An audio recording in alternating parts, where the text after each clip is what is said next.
it just feeds suspicions among Democrats for sure, but among people in Trump's own base that he is hiding something.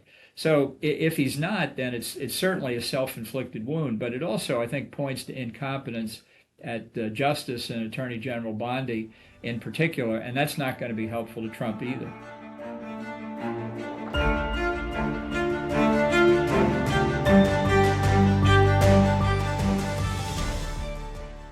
Hi, I'm Maddie Hale, and welcome to the Trump Report. Today I've got former National Security Advisor and Ambassador John Bolton on the show. Just a reminder that you can watch us every day, Monday through Friday, on the Trump Report YouTube channel, or you can stream us as a podcast wherever you get your podcasts. Ambassador John Bolton, thank you so much for joining the Trump Report today. Glad to be with you. We need to kick off, of course, with Donald Trump's State of the Union address last night. 2 hours long, the longest address in history. He boasted, of course, about his successes, brokering the end of many wars, labeling Democrats crazy, talking about trans people, and, of course, saying that he's winning the economy. But, Ambassador, I mean, what was your response to the address? Well, my first reaction was not as bad as it might have been. I thought with several Supreme Court justices in the chamber of the House of Representatives, he might have insulted them directly. He didn't. He actually shook hands with all four of them, three of whom voted against him on the tariff case that was decided last Friday. And I thought in terms of performance, Trump really produced and could have some positive effect for him. I mean, bringing in the gold medal winning U.S. men's hockey team. That's always good. He gave out a couple of congressional medals of honor. I mean, it was a performance, and he did finally, more or less, in Trumpian fashion, stay on the message that his political advisors wanted him to stay on, which was to address what over here we call the affordability issue. And he varied from his script only rarely as far as Trump goes, which you can imagine if the script was almost 2 hours long, what would have happened if he had gone off on a few of his favorite riffs. The real question is, so I think overall he took advantage of the evening that really is the biggest focus of attention for the president in any given year. But Trump is in the media so much, 24/7, some people would say, that you have to wonder whether even the State of the Union message will have a material effect. So I don't think we'll know for a couple of weeks. My guess is probably not, but at least from his point of view, he didn't make things worse. On the note of the economy, the president was accused of ignoring the hardships Americans are facing. Earlier in the week, Reuters had put out an article detailing that White House advisors had been telling the president to really stick to the script, in the sense of stick to the economy and make sure Americans really know where the priority of the Republican Party is. And that's what they voted him for. But, you know, when it came to this address, a recent AP NORC poll found that just 39% approve of Trump's handling of the economy, 59% disapprove. But on the ground in the United States, Ambassador, how do you think Americans are finding the state of the economy? Is it as strong as Trump says it is? Well, it's no surprise that any president, talks about what a great job he's doing. And for Trump, that just comes naturally. He only does great jobs. He never does a poor job. He never has a problem. The issue really, though, is similar to the problem that President Biden confronted when his advisors were telling him that at the macro level the economy's in really good shape, and trying to persuade the American people that actually things are fine when right in front of them they don't think they're fine is not a winning proposition. So I think there is an argument that while Trump rang the chimes for what he considers to be his accomplishments, uh, average people saying, well, what does this tell me about inflation? What does this tell me about job security? What does this tell me about how my day-to-day living is going to be affected? No, I don't think he did a very good job on that. And that's one reason why, among voters at large, I don't think there's a lasting impact to the speech. And if he doesn't change that tune soon, you know, opinions harden before November. People say by the summer, by June or July. You can't wait until September and October to try and persuade people because their minds get made up. So he missed an opportunity in that sense, although he did want to make it clear that he thought at the macro level the economy was all right, and that's understandable, as I say. After the State of the Union address, House Speaker Mike Johnson said that, Trump needs all 4 years, not just two. If we lost the midterms, heaven forbid, if we lost the majority in the House, it would be the end of the Trump presidency in real effect. I mean, once Trump's term is up, constitutionally, he really can't run for another term. Of course, you and I can't predict the future if he tries to change that. But as it stands right now, he only has until the 2028 election. So if Republicans do lose the House, Ambassador, is Mike Johnson right? Is this effectively the end of the Trump presidency? Well, it certainly is in terms of any legislative accomplishments, and even more so if Republicans lose the Senate, which is, I think, less likely to happen, but not impossible. I think what Johnson's really referring to is if Democrats get control of the House, they will control all of the committees, and every committee will begin an investigation of the Trump administration within that committee's jurisdiction. And there'll be a lot that go after the allegations of public corruption that he and his family are profiting by his time in the White House.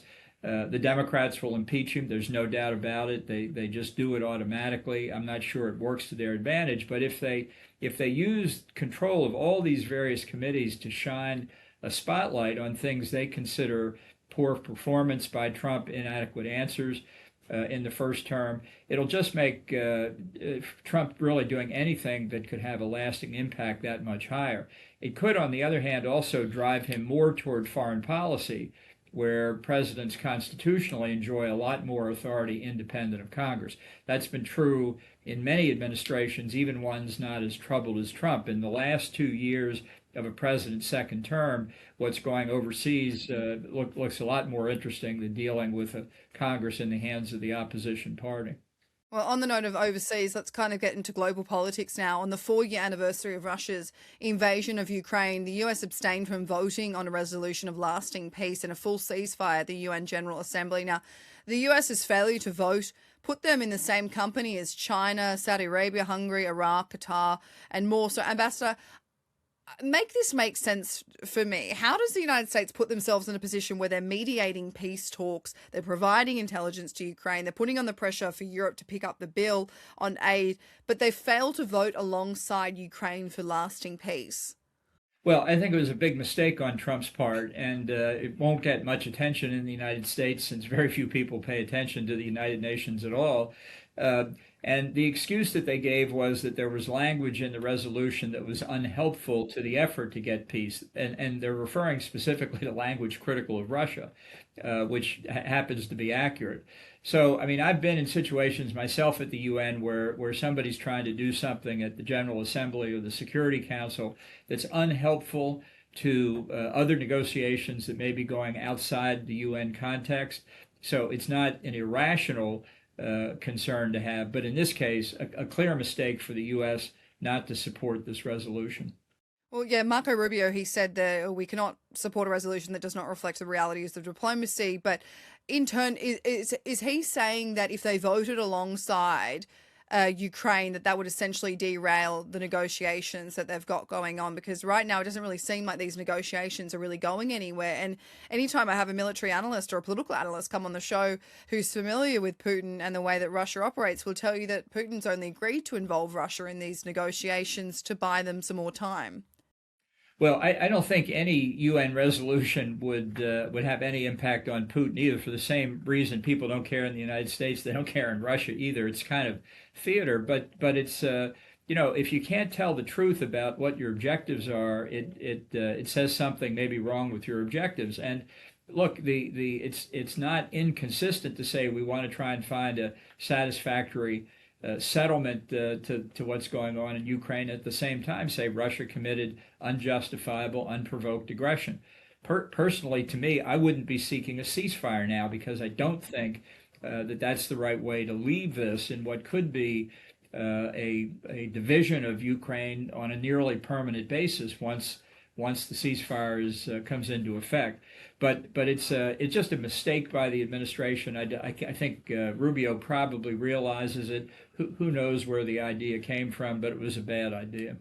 In a bizarre situation, Ukraine's ambassador to the US revealed this week that back in November of last year, when the Ukrainian military had struck a Russian Black Sea oil facility. It had impacted US investments in Kazakhstan. So this is because the attack damaged certain infrastructure tied to the Caspian pipeline, which transports Kazakh oil and involves big companies, US companies such as Chevron. But Ambassador, is it unusual for the United States government to issue a diplomatic warning to Ukraine to pretty much say, look, be careful where you strike?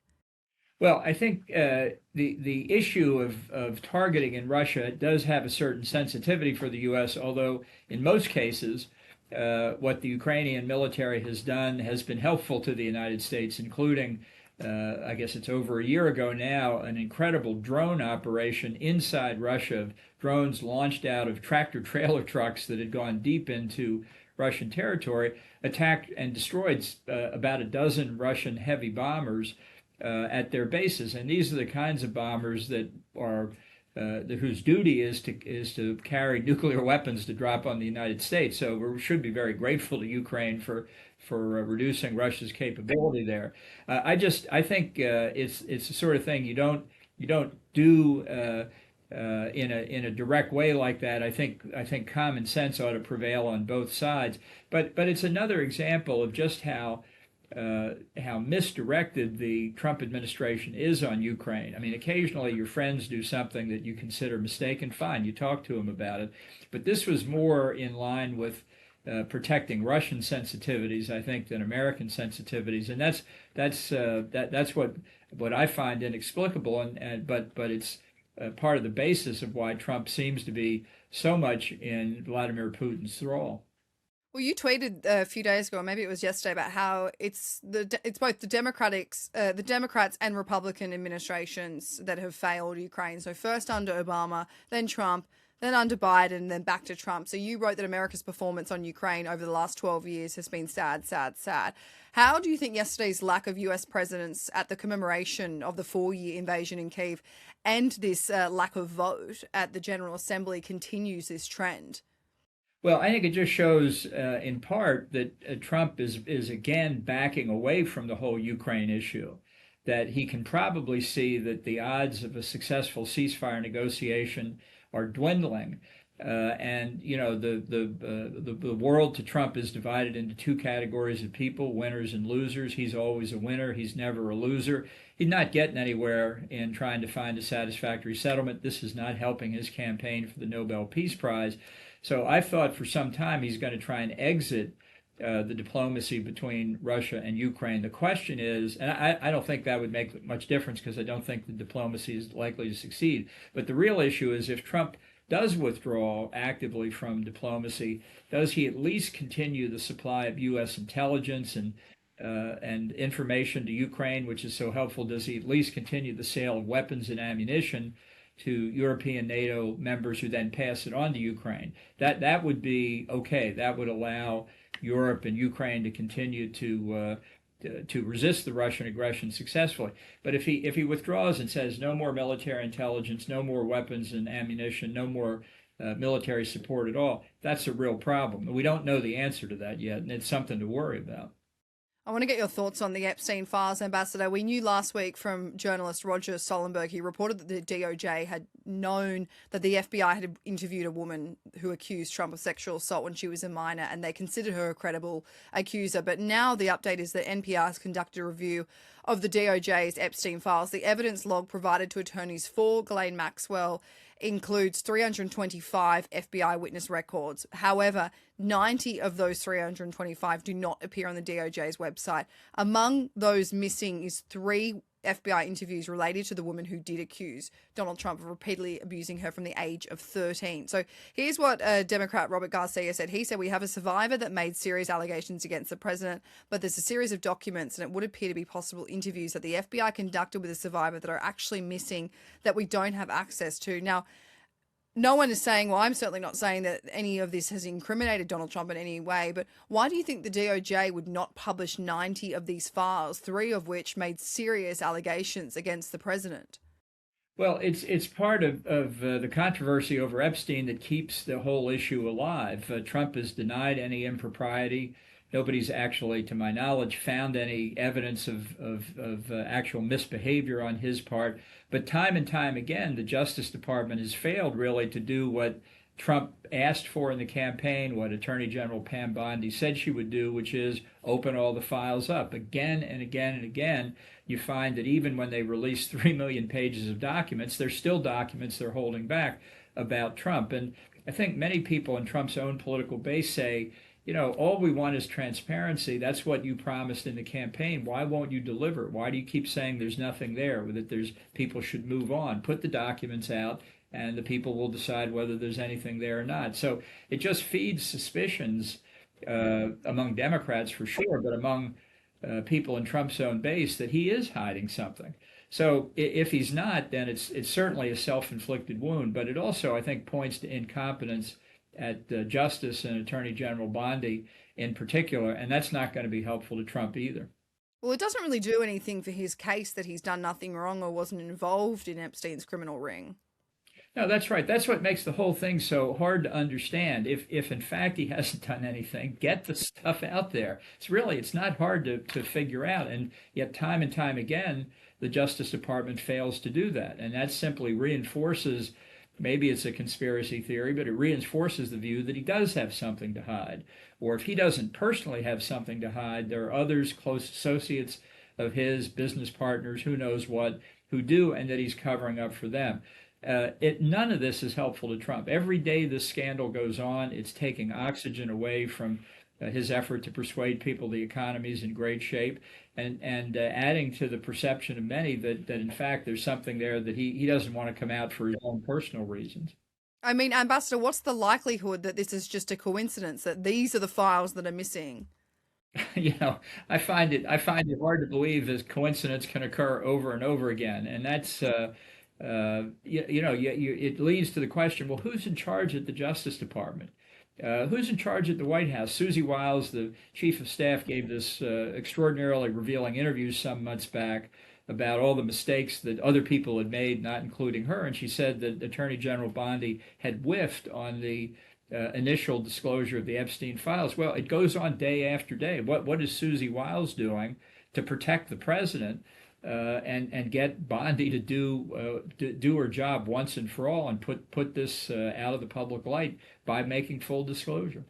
We know from last week or a little bit earlier that the FBI had interviewed that woman 4 times, but only the first interview was released to the public, which is the part that doesn't name Donald Trump. So some of the documents have been taken down, others have been put up within a week or so, others remain hidden still. But is the DOJ breaking the law by failing to make all of this material public under the Epstein Files Transparency Act? Because I know that Democratic lawmakers are wanting answers from them and potentially wanting them to kind of face up to whether the law was broken.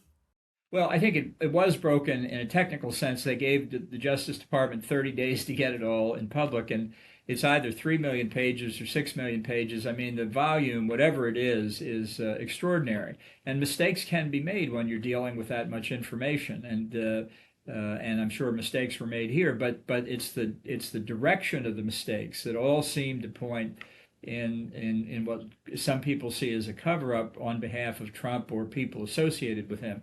And it's hard when the information comes out in piecemeal fashion to try and understand it fully. But to come back to one of your earlier questions, if the Democrats get control of the House of Representatives, then there will be acute oversight over the Epstein files. Right now, the Republican-controlled committees they passed the Disclosure Act, and then they hope they were done with it. They're not doing nearly what congressional committees could do, calling the Attorney General up, taking her through page after page after page of these documents to get a detailed description, which I'm sure she can't provide because she didn't do any of it herself. But when the Democrats get control, they're going to take a different tack, and we're going to see these hearings with documents one after the other put in front of Pam Bondi and other Department of Justice officials to try and explain how they mishandled the public disclosure. Ambassador, just a final question. Amanda Roberts, the sister-in-law of one of Epstein's most prominent victims, Virginia Giuffre, who sadly passed, I think, last year, she warned President Trump, we will not move on, and the world is not moving on from this. The world sees clearly how there's a pattern with this administration and how they treat survivors. But this is a narrative and a storyline that Trump obviously wants no part of. As you mentioned, he wants to move on to the broader picture, global conflicts, potentially the economy before the midterm elections. I wonder if this worries him and if this is a storyline he can eventually escape, because we've been talking about it for over a year and it's in the headlines multiple times a week. Yeah, I think this issue has cut through to the point where it simply will not go away, and it may go beneath the surface for a few weeks or months, but it's a perennial problem, and I think the contrast that many people in this country have made between how our government has handled Epstein versus authorities in the UK, where a prince of the blood is now no longer a member of the royal family, where a major figure in the Labour Party, currently the government of Great Britain, has lost his job as U.S. ambassador to the U.S. And a number of other people. Whereas in this country, the effects of association with Epstein have been much less pronounced. And I think that again leads to the impression, at least it gives people a ground on which to argue that justice is covering something up, and for the good of the Justice Department and confidence of people in the rule of law, if they don't do something to change it, this issue will persist certainly through the elections to Trump's detriment. Ambassador John Bolton, thank you so much for joining the Trump Report. Glad to do it.